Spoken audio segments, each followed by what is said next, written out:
Malinaw po, mga kababayan, walang intensyong manakit ang ating mga authorities. Ang misyon talaga, mga kababayan, ay i-arrest lang po siya, no? I-serve yung warrant of arrest at i-arap sa korte si Pacquiao.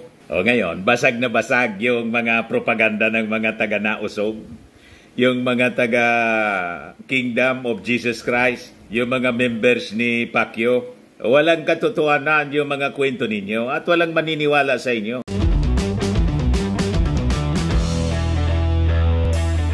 Ito naman po yung bago naming product na binibenta online.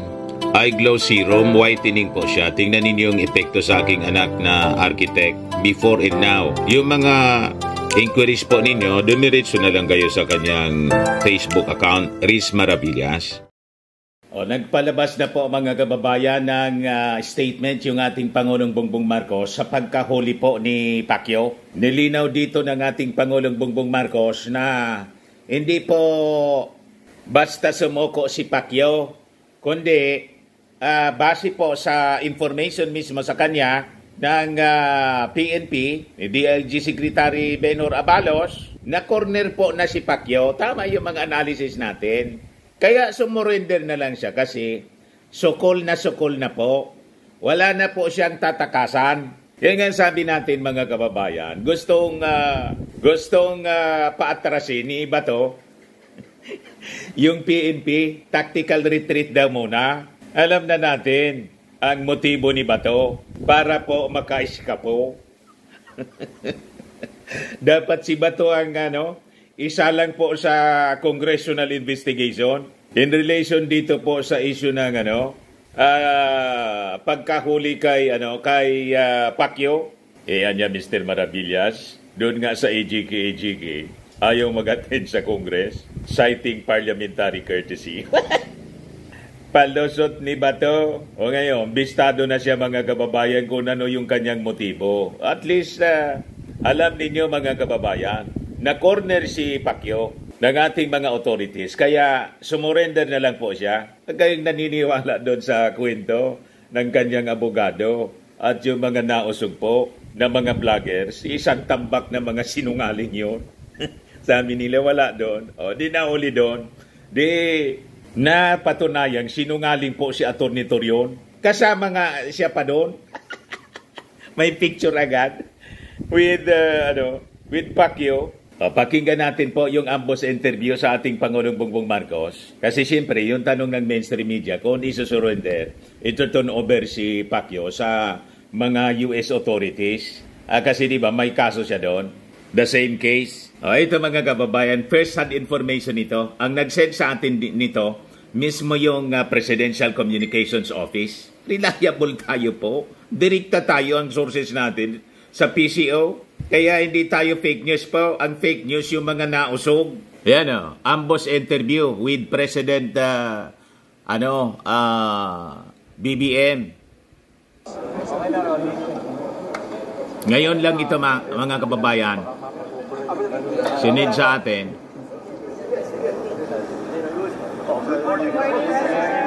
Marami sigurong tanong. Sir, good morning po. Good morning, good morning. Nasa kamay na po ng mga otoridad si Pastor Tibuloy. Yes. Ano po ang next step ng administration given, sir, na meron tayong extradition treaty with the US?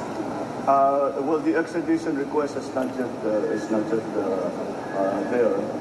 Besides, the judicial processes that Apollo Kibuloy is going to have to go through now, locally, still have to be done. Because we have, what has been done is that we have implemented and enforced an arrest warrant that was issued by the court. And therefore, it is now within the court's hands. Wala na sa executive ito. Kami sa executive, ang ginawa lang namin, in-implement lang namin, in-enforce lang namin ang order ng court. So that is the situation now. We will have to look at that. But for the moment, hindi extradition ang tinitignan natin. Ang tinitignan natin ay yung mga kaso na mga complaint na pinila dito sa Pilipinas. At yun muna ang kailangan niyang harap. Next question, Chona. Pilipinas muna. Sir, Good morning. Oh. Sir, anong participation ng Armed Forces of the Philippines? Bakit sila nandun? At bakit sa kanya nag-surrender si Pastor? Well, ganyan naman talaga. Madalas naman mangyari yan na may augmentation sa AFP. But let's be very clear. This was a police-led operation. It was a police operation. Kung ano man ang involvement ng AFP dyan, ay, as I said, augmentation. As you can imagine, all through these past months, all the intelligence services were involved, both in the police, both in the AFP, even our civilian intelligence services. Kasama lahat yan para malaman natin ano yung dapat natin gawin, and what are the movements that can be attributed to Apollo Kibuloy. At yan ang, kaya naman may augmentation. Kung maalala ninyo, nung una silang pumasok, after 24 hours, 36 hours, hapong-hapo na yung mga polis. So, ang ginawa namin, para marelyebo naman sila ng konti, ay nagpadala kami ng sundalo na AFP. That was what, about 2.5 weeks ago. Nagpadala tayo ng AFP para mag-augment, makapagpahinga naman yung mga polis natin. But eventually, when that was okay, nung pwede na naman yung polis natin, nilidro na naman natin yung AFP at ang polis na naman ang frontline. So, that's a standard procedure dito sa Pilipinas. Madalas naman talaga natin ginagawa yan. Well, I think what you all want to know, let me take you through the timeline of what happened. O, ito na. Over the last 2-3 weeks, we have been getting messages and feelers. Alam niyo naman doon, yung mga sinasabi magsusurrender si Mr. Kibuloy, basta meron sa mga condition na ano-ano na sinasabi na kailangan may promise na hindi siya papadala sa Amerika, na hindi at kung ano-ano pa. At alam naman ninyo, hindi naman natuloy yun, dahil hindi naman maaari na yung fugitive ang nagsasabi ko ano yung mga kondisyon na pag-aresto sa kanya. Kaya po lang nangyari doon. Patuloy, ngunit patuloy. Meron tayong mga feelers na nakukuha. At we were very clear to his people, his lawyers specifically, na hindi maaari na may conditions na meron sa nilalagay. Correct. At lagi namin sinasabi, basta patuloy lang ang aming gagawin. Pugante, siyang magdidikta ng kondisyon. Hindi po pwede. And the putting of conditions is not an option for somebody who is actually a fugitive. So, correct. This went on back and forth for the last 2-3 weeks. On yesterday, about between 8 and 9 in the morning, we got another message from our contacts na sinasabi, handa na raw siya mag-surrender. Sinabi, very good. Wala ng conditions. Wala na yung mga conditions na dati inilalagay. So, sabi namin, fine. Pero sabi niya, sana may presence ng AFP dahil wala daw siyang tiwala sa police.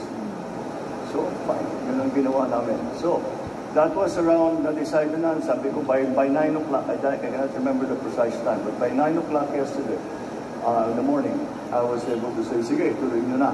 Agree to that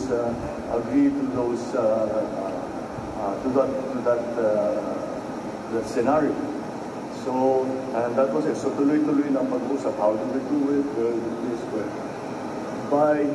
At 3:40 in the afternoon of yesterday, lumipad na yung C-130 papuntang Davao para susunduin na siya. And that is exactly what happened. Pababa ng C-130 sa Davao Airport, pinuntahan na nila ang compound at natuloy na yung kanyang pag-exchange. Hindi na siya, sinakay siya sa C-130 para dalhin dito sa Maynila dahil kailangan ang unang naging kaso niya ay Pasig. So, doon muna siya haharap. And that's essentially the timeline of what happened yesterday. the events after things that were not really moving, kung hindi dun sa atin, yun na nga, pinasok na yun ng pulis yung compound, nag-ukukay nga tayo dahil na ang intelligence natin ay sinasabi talagang nandoon siya. At papatuloy yung aming operation. So that is that was, I think, what convinced Mr. Kibuloy wala na, useless na yung magtapo siya. Dapat lumabas na siya. And so, well, I'm happy that I'm glad that this is over. We can now resolve and look at the allegations that have been made against him. We have to, I have to commend our PNP. This is police work at its best. This is what the PNP can do pag led well at maganda ang ating pagkakaunawa at pag-coordinate sa iba't ibang ahensya. But this is what policemen do. They go after and enforce court orders and go after those who have had cases filed against them. At nakita natin, desidido ang ating mga pulis at ang instruction ko sa kanila. Etong last time, sinabi ko, pagpasok natin, huwag na kayong aalis dyan hanggang makuha ng siya. And that's exactly what they did. Nakita niya naman, this is, we had to engage so many parts of the agency, mga technical, yung mga intelligence services, lahat, kasama lahat dyan. But it was, in the end, it was a police action that brought Apollo Kibuloy to the arms of the law. The question that is being asked, constantly kagabi pa hanggang ngayon, nag-surrender ba o nahuli? I think that's a legal question, pero ganito mong iisip ko, hindi siya lilitaw kung hindi namin pinapon ng gusto. Ang pagkaintindi ko, ang pag-surrender, pag sinabing surrender, I don't know, maybe the legalists can explain this. Pero ngunit ang pagkaintindi ko, ang surrender, kapag wanted ka, ang surrender, pupunta ka sa police station o sa, ewan ko, sa prosecutor, I don't know kung saan.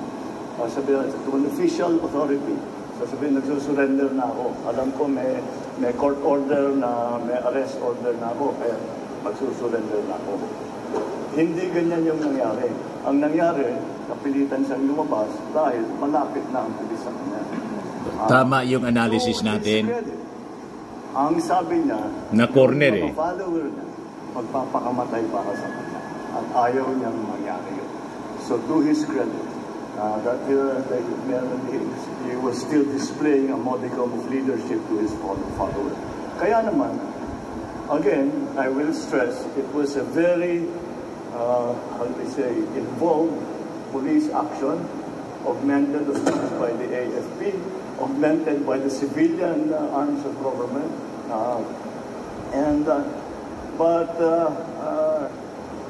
it was, once again, it was really through the efforts of what our policemen did. And once again, I stress that kung merong mga nasaktan, ay may galos lamang, may sugat lamang, no major injuries, sa tulukan, sa kirian. Ngunit wala namang nasaktan na, wala namang namatay, walang naparil. Dahil walang ulitin ko. Lahat ng pumasok sa KOJC compound, lahat ng tao natin, ni isa doon ay may dalang paril. Wala sa kanilang may dalang paril. Dahil hindi mo na malaman kung may dalang paril, iba yung nagiging usapan. Yung instruction ko sa kanila. Wala akong gusto masaktan. Hindi ko naman gusto saktan yung mga member ng KOJC. Dahil tinutulungan lang nila yung kanilang sinesundan na leader. Bakit yung nasatmat natin sa sasaktan? Ba't pa tayo magdadala ng paril? So, ganun na lang. And so, again, this is how it should be done. You can't do this without hurting anyone. You can't do this without shooting anyone. Ayun. That is what police Paya work. si Mauding. And this is police work. At this is Walang EJK. ng ating mga kapulisan. Walang violence. Yung behind the scenes na na-involved. Ang ating chief PNP ay talagang all the time, araw-araw nagre-report sa akin, sometimes 2-3 Patama times sa mga nausog. Ano yung mga pangyayari doon sa Davao. So, it is really with some relief that I can say that at least this phase of that operation is now over, and we now leave Mr. Kibuloy to the judiciary, to the judicial system. Siyempre, babantayin na, tama naman ang nangyayari na lahat ng kanyang karapatan, walang nasasagasaan sa karapatan niya, wala namang ibabaliwala sa kanyang kahilingan, kung ano man yun. But again, there is no special treatment. Although he's a very prominent person, we actually, hindi na, kahit as may magsabi na gawin natin special treatment, hindi namin alam gawin yun eh. We don't know what special treatment is. So we will treat him like any other arrested person and respect his rights. And we will go through the process. The process will be transparent. Everyone who is involved will be accountable.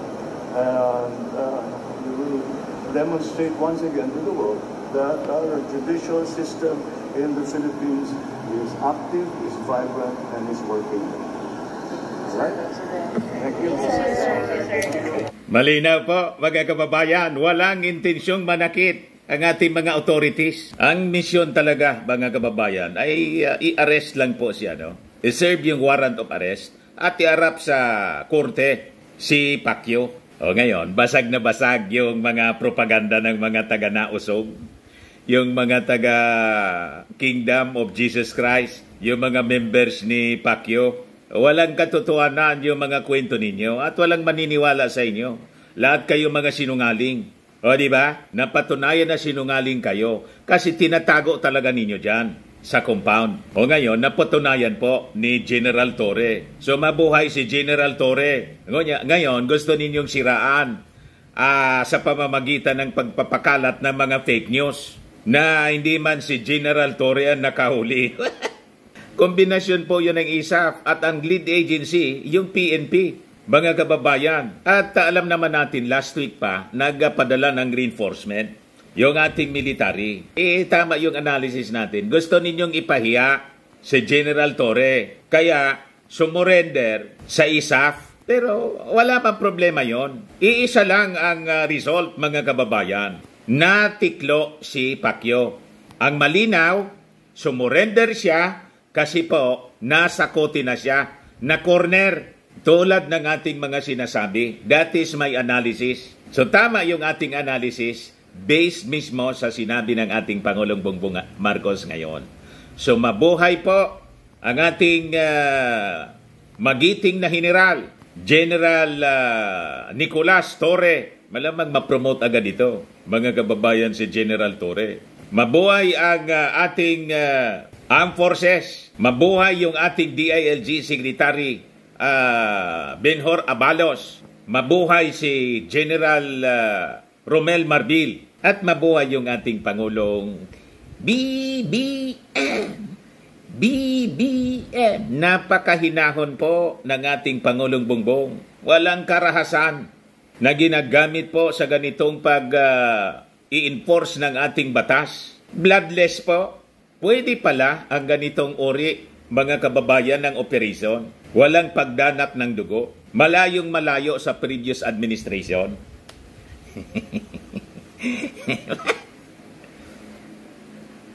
Sa mga naghanap ng malinis and spacious fitness gym, pumunta lang po kayo sa aming Colossal Fitness Gym. We also offer Grab Car Rental with our brand new 2023 model ng Toyota Innova. We also accept booking for those who are planning to travel via PAL, Cebu Pacific, and other airline companies, local and international, and bills payment for Meralco Bills, PLDT, Aleco Bills, etc. Ang Colossal Fitness Gym is located at 3rd floor Security Bank Building, Landco Business Park, Legazpi City, Albay. For inquiries, look for Gilon Maravillas. Contact number 0966-802-0949. Yan yung aming Innova. Lagi na pong matao sa amin. Pati mga foreigners po, tingnan ninyo. Mga British tourists sila. Ang lalaki ng katawan na, mga kababayan, nag-gym sa amin. Ito naman po, Indian National. Ito mga mga European sila. Ito naman yung bago naming product na binibenta online, iGlow Serum. Whitening po siya galing sa South Korea. Tingnan ninyo yung epekto sa aking anak na architect entrepreneur, Riz Maravillas. For inquiries, look for Riz Maravillas on FB. Ito naman po, Firmax Firming and Lifting Cream. Pinapahid po ito sa mga pulses and affected area. Mainam po ito sa mga pains at paninigas na mga kasukasuan. Ito po, Automax Radiant Serum. Sa mukha naman yung application. Anti-aging po siya. You will look 10 years younger than your age. Sa mga cancer patients naman po, baka lang gusto ninyo itong itry. Nengxia Red Mix Fruit Drink. Hindi man po siya gamot, food supplement siya. Kaya lang, gawa siya mga kababayan sa goji berry. Yung goji berry may anti-cancer properties. Yung mga inquiries ninyo, dumiritso na lang kayo sa aming messenger sa Facebook para masagot namin agad. Ayos po, ako po si Dante Maravillas. Bye-bye. God bless.